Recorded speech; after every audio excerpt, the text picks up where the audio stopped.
Your Honor, Marie Tanha, Assistant Prosecuting Attorney on behalf of the Kobe, and Laura Yagi, Assistant Public Defender, with and on behalf of Mr. Sanders, who is to my right. Jeffrey Sanders. All right. Your Honor, before we start, I also just received a text message sent from the victim to the officer in charge, Deputy Hall. It's a screenshot at this stage. Of course, we need to get more information. It's a screenshot from someone named Jeffrey saying, you okay? If you want me in jail, just say so. She said, I don't want you to. That was read by him at 11:42 a.m. Then he says 9 out of 10 times I am. Then he says he back. Then he says, can you talk? Then he says, I'm gonna run. This seems to coincide with what the victim was telling us towards the end of our conversation. All right.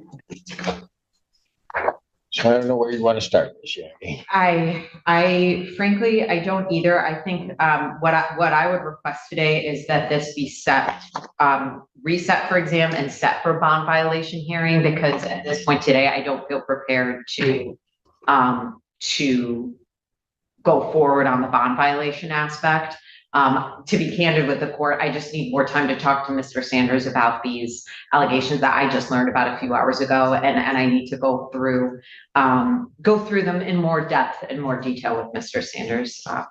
Okay, but just so that we're clear, as we were going through the conversation this morning regarding certain reports and certain other things and certain allegations by the alleged victim in this case,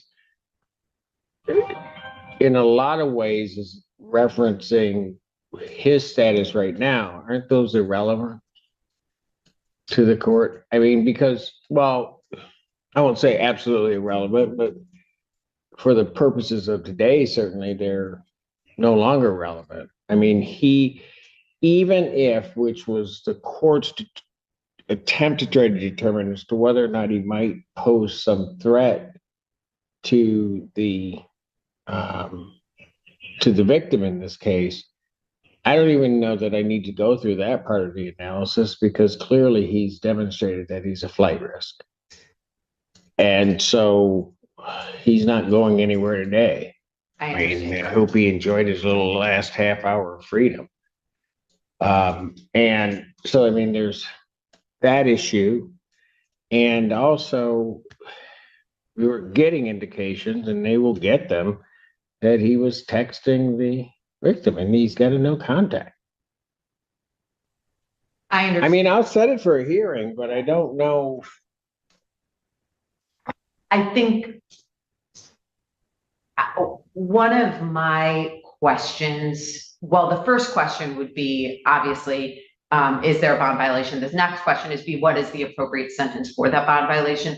One of the things that I do think is especially relevant is, I do think it would be relevant for the court's consideration in terms of a sentence for a bond violation, the context of the conversations. And I don't have that at this time. And I think it would be important for me to be able to prepare and for the court to have, because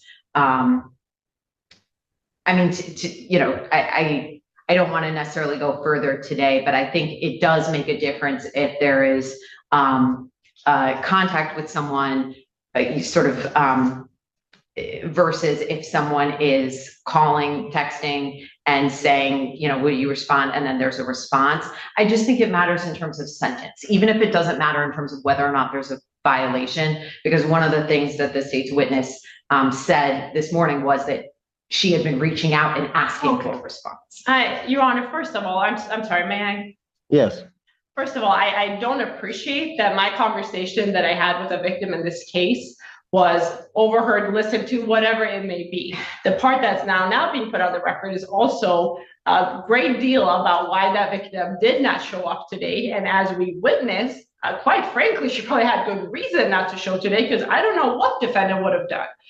And I had to call this victim. I had to have deputies go out and have our victim advocate contact her and essentially tell her, take your kids and run, get out of the house, because that's very likely where he was going after finding out that she was going to appear on Zoom. I mean, she was willing to appear on Zoom and testify today, despite all her hesitations, and he decides to run, and he's messaging. I cannot imagine a context where that is okay or acceptable or excusable in any way.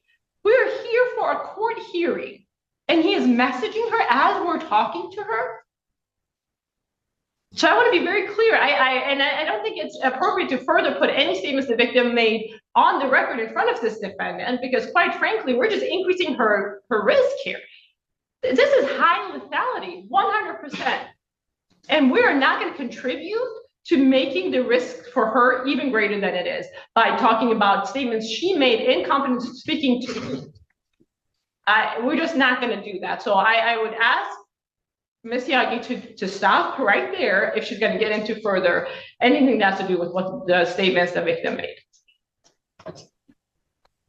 I understand. I will request that it be set for bond violation hearing. I don't feel prepared today to address it. I think there are statements that are discoverable, and so I'll follow up with the prosecutor about that.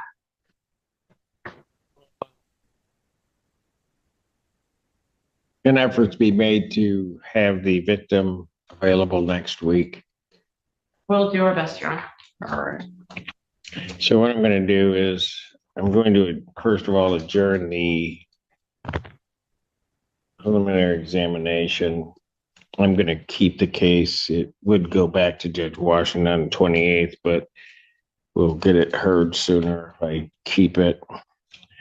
So I'll set the preliminary examination for October 21st, 2025, 9 a.m. That will be before me.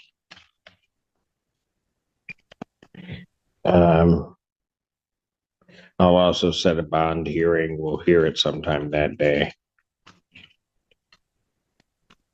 Bond violation hearing. Anything you want to say before I do what I'm going to do regarding bond? Not from me, Your Honor. You know, Mr. Sanders, I'm just going to say this before I do it because I think it's important.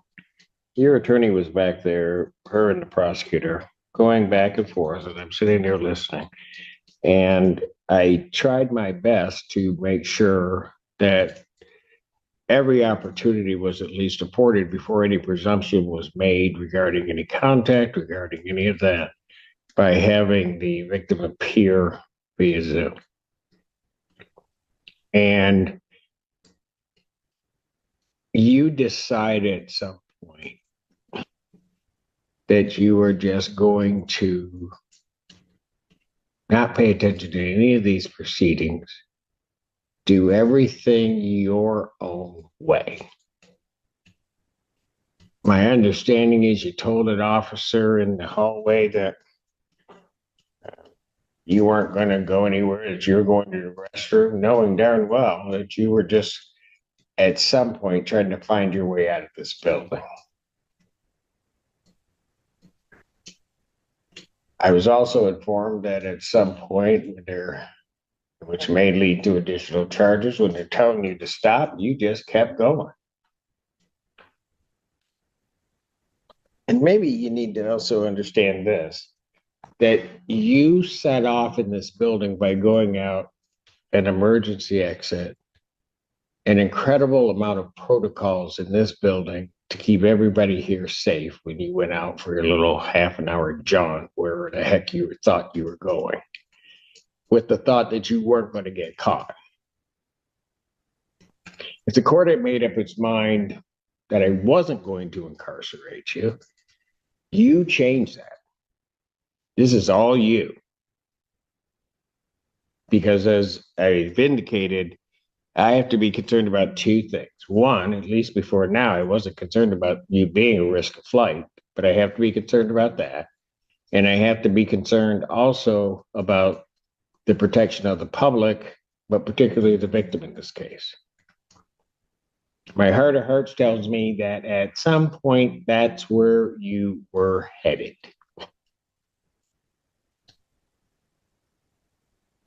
To terrorize her more. Because you were gone. And because you laughed, had all kinds of court security down this way, trying to figure out what was going on. All kinds of you threw law enforcement into this whole world of trying to find you. At the same time, trying to protect her and those 4 children, because there was no telling what she would do. So you might as well get used to one thing. You've shown me what you are at this point. I don't have to try to hear a whole lot from people about what you are, because I think you were going after her. And I'm going to tell you, on my watch, that's not going to happen. Defendant's previous bond is canceled. Defendant's bond is hereby ordered revoked. Defendant is remanded. Yeah.